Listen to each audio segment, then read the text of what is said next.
Hello and welcome to Celtic Down Under. My name is Laura and I am joined by Liam as we do a live reaction to the end of the group stages and a preview of the round of 16 here at the World Cup.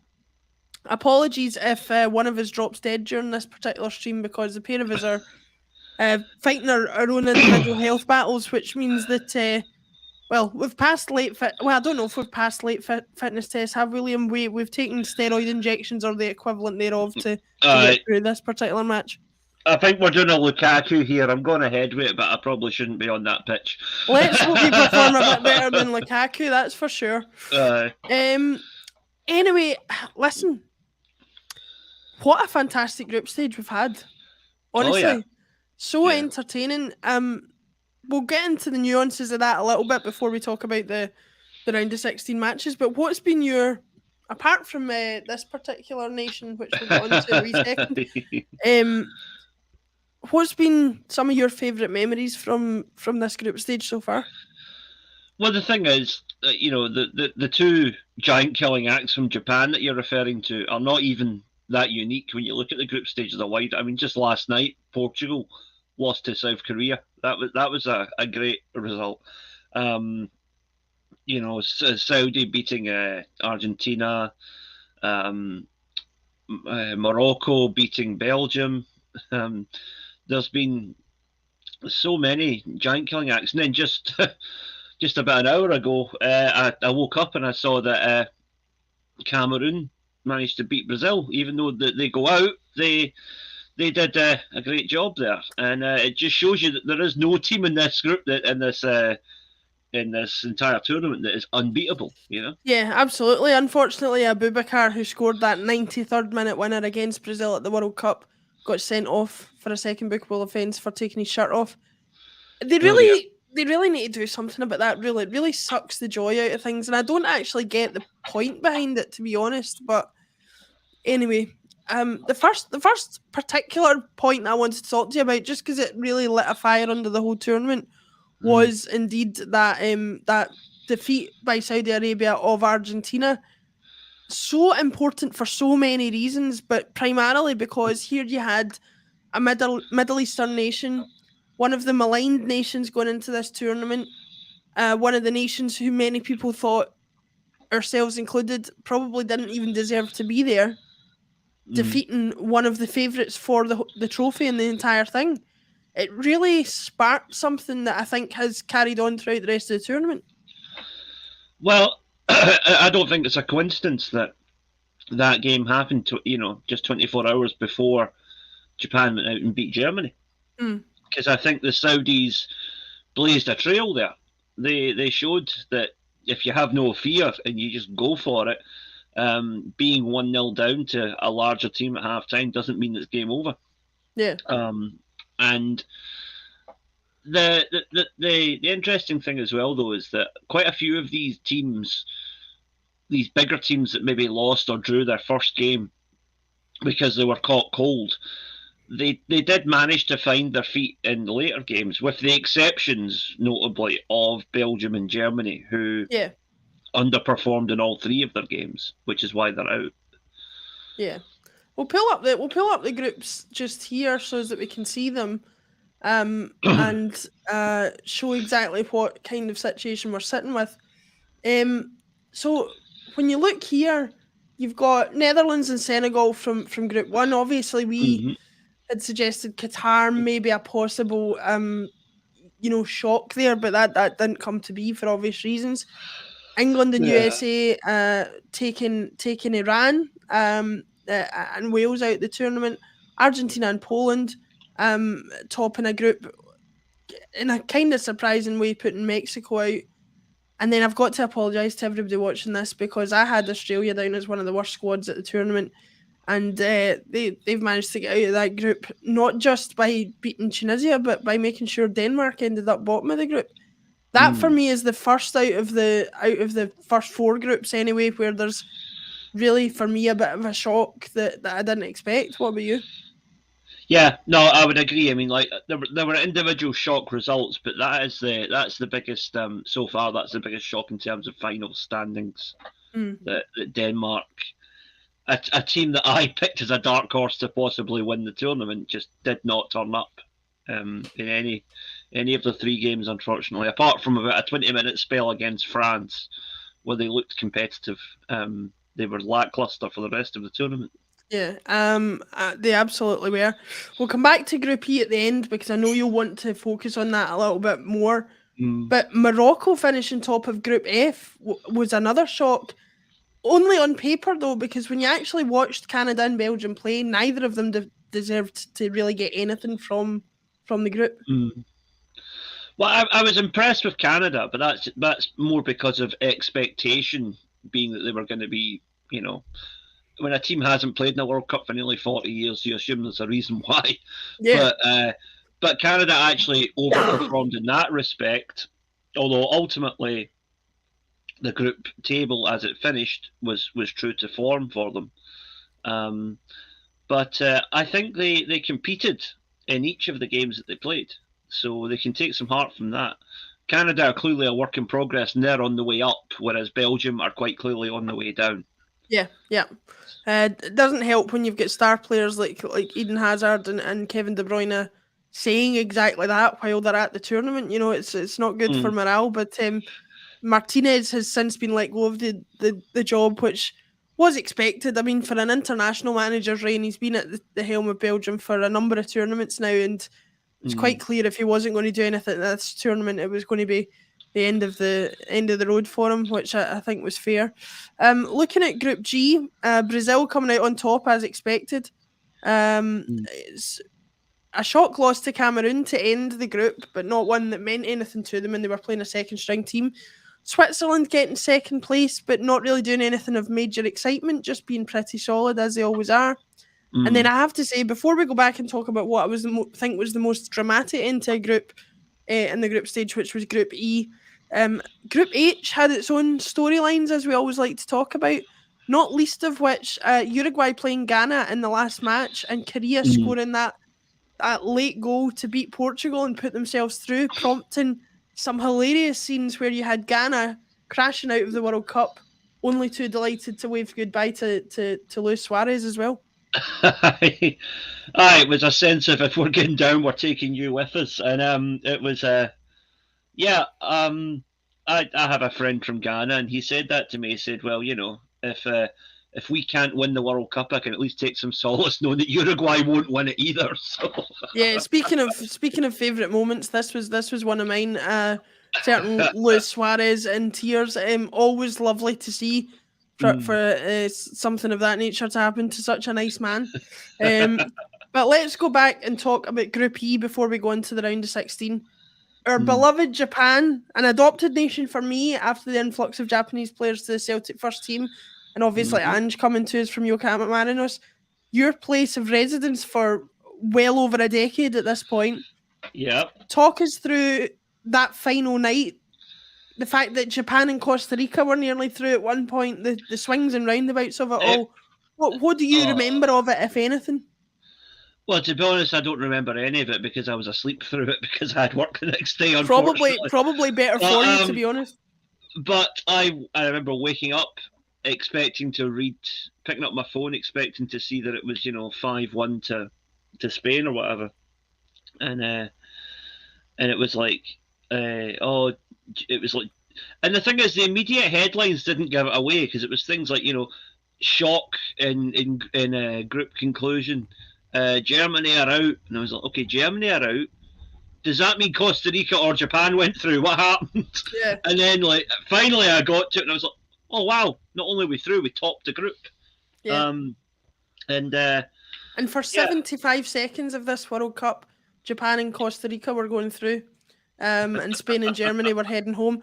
I have to say, I sat with both matches on my TV, one in one half and one in the other half. It was one of the most enjoyable nights of football I've ever had watching it. It was, I mean, obviously I was invested in it as well, but just talk us through these scenes and what they mean for somebody living in Japan, and what it means to the people of Japan that they're going into the last 16 with a not unwinnable match against Croatia, it has to be said.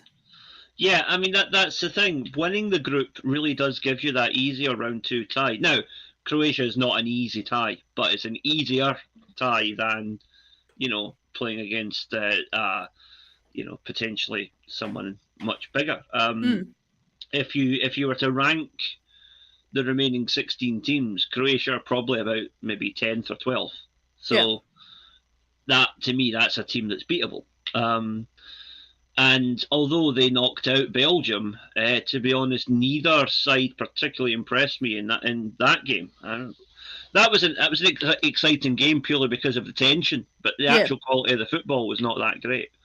Yeah, I Uh, think as we saw with Real Madrid, um, Luka Modric, as aging as he is certainly doing most of the heavy lifting in that Croatia team, and they will certainly be lost without him. But it'll be interesting to see how far they get. Speaking of which, let's have a look at those last 16 ties. Slightly different to how we imagined they might be, but we'll have a look at them anyway.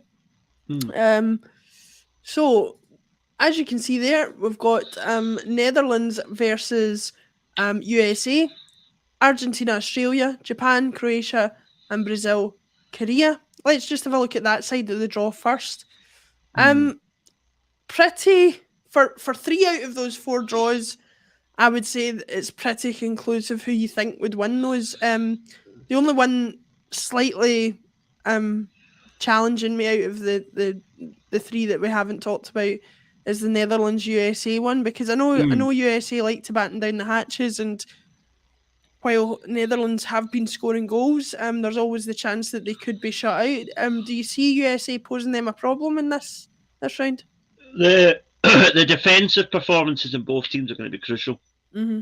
um, because from a Celtic fan's perspective, it's going to be fascinating. Assuming that the USA go with the same team they did against Iran, it's going to be fascinating to see Carter Vickers up against Van Dijk. Um, you know, the probably the two best centre backs Celtic have had in the last 20 years And I would bet going they'll be going head to head. marking each other in the set pieces, probably. Yep, yep. I'm really that particular duel is going to be fascinating. Yeah, Um, absolutely. and yeah, I think the US have a chance because Netherlands, while they've got the job done, they've not really sparkled yet. So you never know. Yeah, I think there's still gears for the Netherlands to go up in. A revelation at this tournament for them has obviously been youngster Cody Gakpo, and he's already getting linked with moves to the likes of Manchester United in the January transfer window. How glamorous a move that is for anybody at this moment in time, I'm not sure, but it Mm. could happen nevertheless. Looking at Argentina, Australia, again, I have to reiterate and eat some major humble pie. I had no aspirations whatsoever that Australia would get so far. I think I was a little bit more polite on the air than I was off the air about their chances, but they have they have earned themselves this tie in the last 16. Oh, absolutely. Yeah, I mean any team that can beat a team like Denmark, I think deserves to be where they are because Denmark were strongly fancied to come second in that group, and in the end up they were one of those teams that crashed and burned, as some big teams always do at the World Cup. Hmm. But Australia have to take advantage of that, and they did with some very determined and very, I would say, uh, heartfelt performances. Yeah, absolutely. Japan, Croatia, we've talked about, and hopefully, I think everybody watching and certainly us on the show today will be hoping for a Japan victory, regardless of how much further they can get in the tournament. I think a quarter final run for them would be one of their best runs at the tournament for a number of years, and would certainly be considered successful for the Japan national team. But looking at the opposing tie there, who they would play the winners of, Mm. Brazil or South Korea. Brazil have had a couple of sparkling individual performances, but I don't think have blown anybody away to the point where anybody would say, yeah, they'll definitely take care of South Korea. No, and by the same token, Korea have proven, particularly last night, that you write them off at your peril. Yeah. Um, Portugal went a goal up fairly early in that game, and they thought they could cruise it out, and the Koreans came back and stung them. And the thing is, it wasn't like a smash and grab. If you watch the full game, Koreans actually outplayed Portugal for large parts of the game. Yeah. No, the prospect of a possible Japan-Korea quarter-final is quite an interesting one as well. It would be an interesting one, but how fantastic it would be if Korea could pull off that shock, if Japan could get the victory over Croatia, that you'd be guaranteeing an Asian team in the semi-finals of the World Cup. It would be absolutely unreal, and very similar, obviously, to the Japan-South Korea World Cup, where South Korea made it to the semi-final themselves.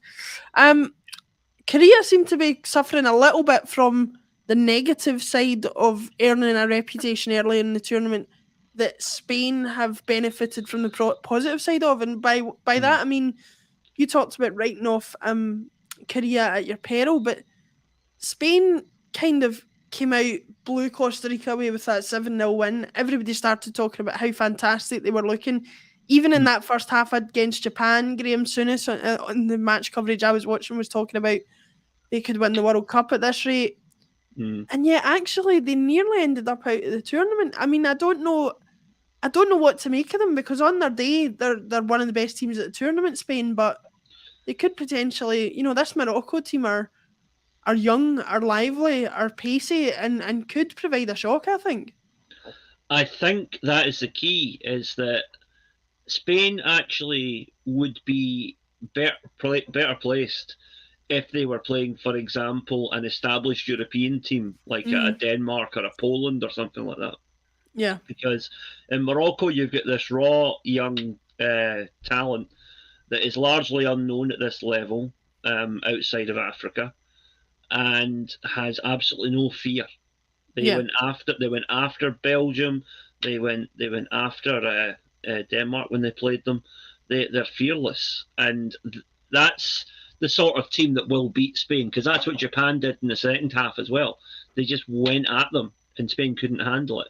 So I think that's got the potential for a shock, definitely. Yeah, I think before we look at the England-Senegal match and the France-Poland match, I don't know about you, and I might be being a little bit down on it, but the Portugal-Switzerland match is one where if I've got to choose one to hand the remote over to a non-football loving person in my house and say, yeah, you can have the TV for this one, it's going to be Portugal-Switzerland for me. I don't see that being a particularly entertaining tie. No.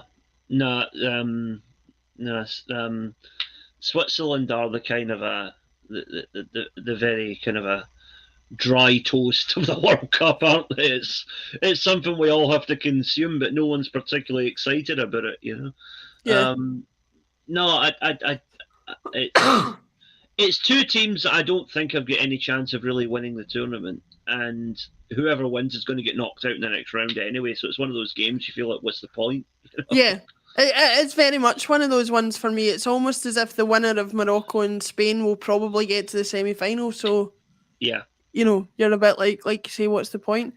Mm-hmm. I think in terms of foregone conclusions from the last 16 round anyway, though, I think it doesn't come more of a foregone conclusion than France against Poland. I mean, I, for one, am shocked that Poland have actually made it out the group, considering the performances they were putting in. And France being the most informed team at the World Cup so far, I would say this is really a formality for them, is it not? Yeah, I would say so. Poland are, and I'll be careful because I said similar about Saudi Arabia before, but I think Poland are the worst team left in the tournament.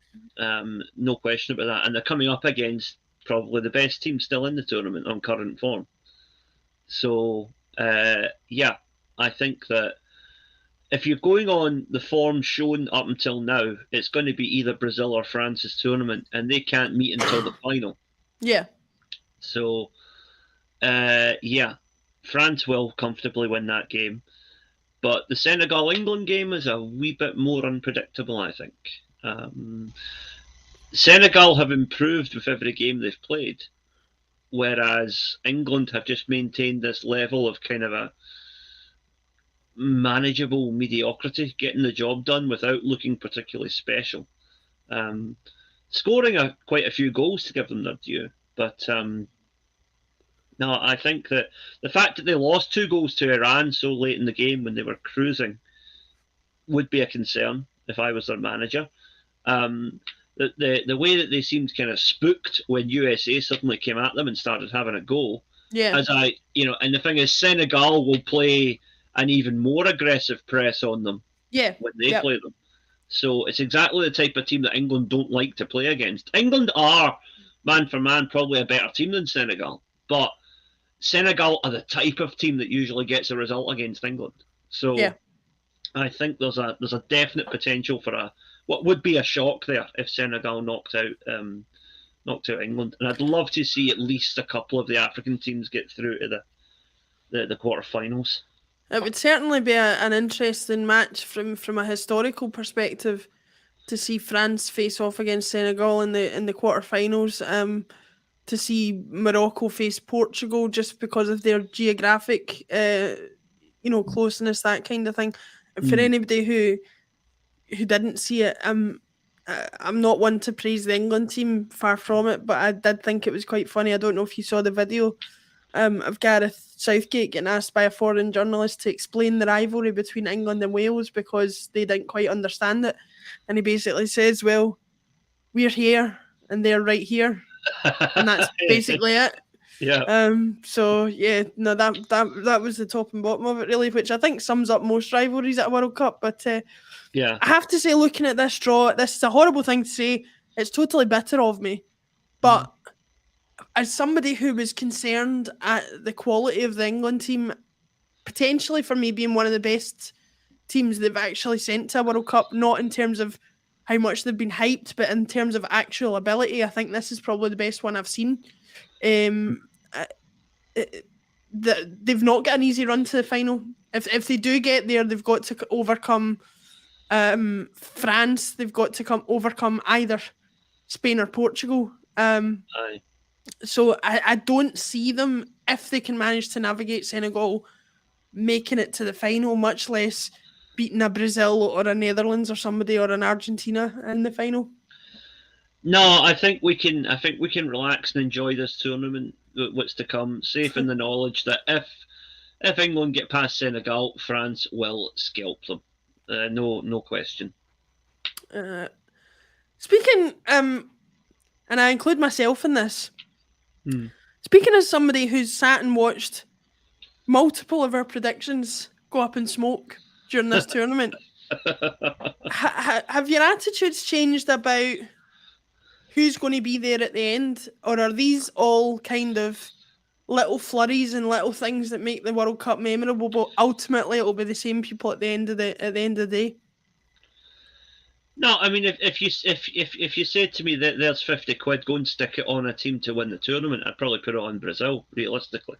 Yeah, but you're still determined that this France thing isn't going to happen, aren't you? No, I see flaws in that French team. I'm telling you, I see areas where they can be got at. I'll tell you where I definitely see flaws. If they get any more injuries, their second strength team that they put out, was it against Tunisia?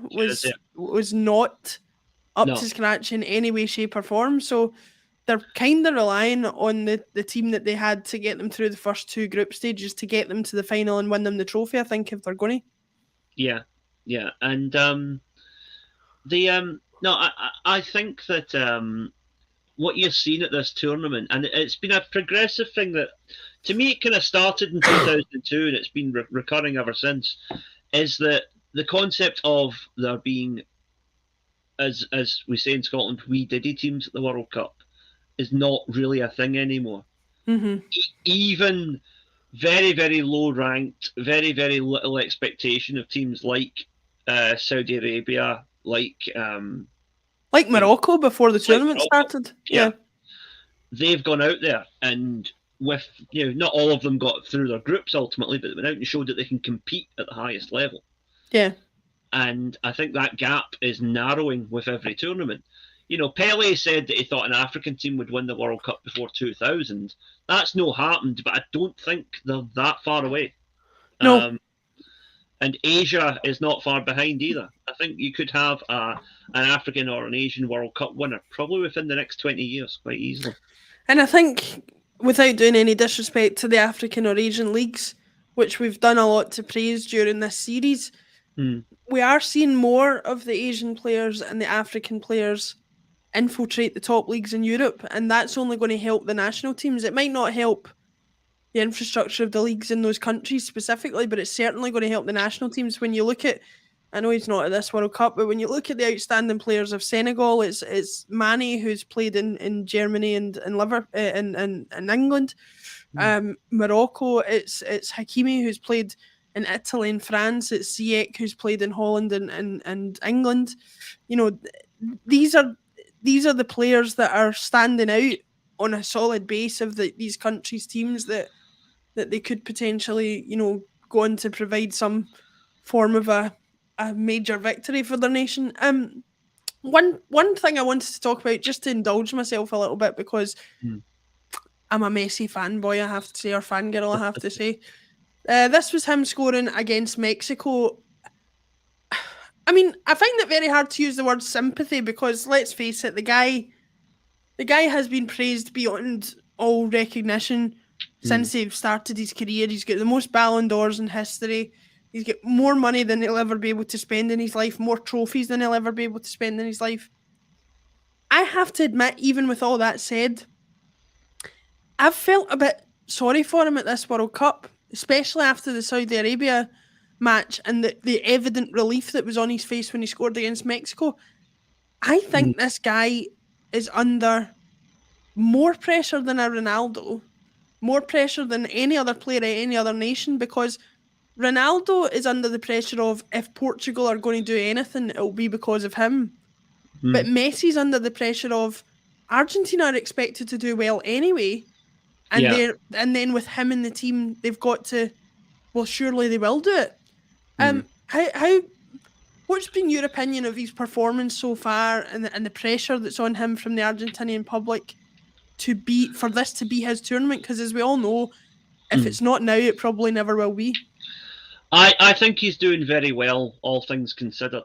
Like you say, considering the pressure that he's under, considering the over-reliance that the Argentina team still has on him, even though it's not as bad now as it was 4 years ago. But I think that, again, a bit like England, it's the media that create this problem. They've helped construct this sort of a messianic aura around Messi, who is, I think, the best player playing the game at the moment. But if you ask me historically, he's nowhere near Maradona's level. Right, wow. But because it's Argentina, because it's the number 10 shirt, because it's the first cup since Diego died, everybody is like, oh, Messi needs to step up and be our new Maradona. And unfortunately, as beautiful as it was to watch Maradona do that nearly 40 years ago, fitness in football has moved on. Tactics has moved on. And teamwork has moved on to a new level, to the point where I don't think you're ever going to have a Maradona or a Pele that's going to step up and like single-handedly almost win a World Cup for a country anymore. Those days are gone. It needs to be a team game now. And I don't think Argentina have quite got the memo on that yet. Yeah, I think I agree with you in that a star player like him or like a Ronaldo can give a team the edge, but they're not going to drag an entire team through like you say Maradona did, because ultimately I don't think a player in today's day and age does that mazy run against England like Maradona did. Tactics and athleticism of opponents is too advanced now for somebody like that to just slalom through and put it away like that. But who knows? He might have that in his locker yet. We'll wait and see. I mean, case in point, right? Let's just think of an iconic World Cup team. Say the Brazil 2002 team, right? Yeah. If I just asked you to name how many players in that team you can name, you'd be like, okay, Ronaldo, Rivaldo, Ronaldinho, Roberto Carlos. There's half the team right away, right? Yeah. How many Argentina players can you name from that '86 team? Right, Maradona. Yeah. Well, I already made the mistake earlier in Aye, this coverage because aye, I guessed at Mario Kempes, at which aye, point you said to me, well, actually, he wasn't the same era. So, yeah, that was me guessing because it was the only other yeah, Argentinian player of the past that I could even name, probably. aye. But I'm just saying that to back up the point that it's not a one man show anymore, even for someone as good as Messi is, and I think he is the best at the moment. Well, you only need to look at that Pep Barcelona team of the early 2010s, late 2000s. Nobody talks about Messi in isolation in that team. They talk about Yeah. Xavi and Iniesta. They talk about a young Busquets. They talk about Pedro and David Villa, and later on Suarez and Neymar, and the Barcelona teams that dominated the decade between 2000 and between 2010 and effectively 2020. It was teams that dominated, as you said. So, Yeah. and I certainly think that will be the case at this World Cup. Um, just a last question before we close off. I've got to admit, for all the objections that I had about the World Cup being hosted in Qatar, and for all the objections I still do have, and I'm aware that I might be falling victim to propaganda on the internet, but I think the country, regardless of the fact that there are elements of their culture that we in the West would not consider appropriate or anything like it, they have done their best to open their doors and be welcoming to people. I think in evidence of what I've seen, certainly, is that. Am I being too magnanimous with my praise there, or would you agree that it's maybe been slightly better than you thought it was going to be? I think you have to make a distinction here between the people of Qatar and the people running Qatar. Yes. Right? The people of Qatar, much like people from other countries in that part of the world who I've had the pleasure of meeting, like Iran, like Saudi Arabia, the individual people are wonderful, warm, welcoming people, regardless of where you come from. And they do have a very rich cultural history. And the problem is that the government is a hardline government, and they conflate their own, shall we say, ideas of morality with historical texts which don't actually back up that precedent. And that's the problem. The problem is, I'll say the same thing about Russia. I love the Russian people, don't have a problem with them. Their government is run by a psychopath. So it's I think that the people of Qatar have come out of this looking good, and they deserve to, because the people of Qatar were never the problem. The government of Qatar, on the other hand, and FIFA, for quite clearly colluding with them, have been shown up for the utterly corrupt and morally bereft individuals that they are. I think that's all fair to say. And all that we can say on the back of that is that we hope anybody who's watching this, who has been out to Qatar, who's still to go, or who's out there right now, is safe and feeling welcome and feeling that it's a safe place to be. We hope you're enjoying yourself in what I'm sure is a once in a lifetime experience. And if you are, then get in the comments underneath this video, which will be live as soon as we finish the broadcast, to let us know your experiences of the tournament, because we would love to hear them here on Celtic Down Under. Liam, thank you very much for joining me. It's been a fantastic tournament so far. We will be back to review the round of 16 and preview the quarterfinals as soon as they are drawn and decided. Thank you very much, everybody, and we'll see you again very, very soon. Thank you. See you later.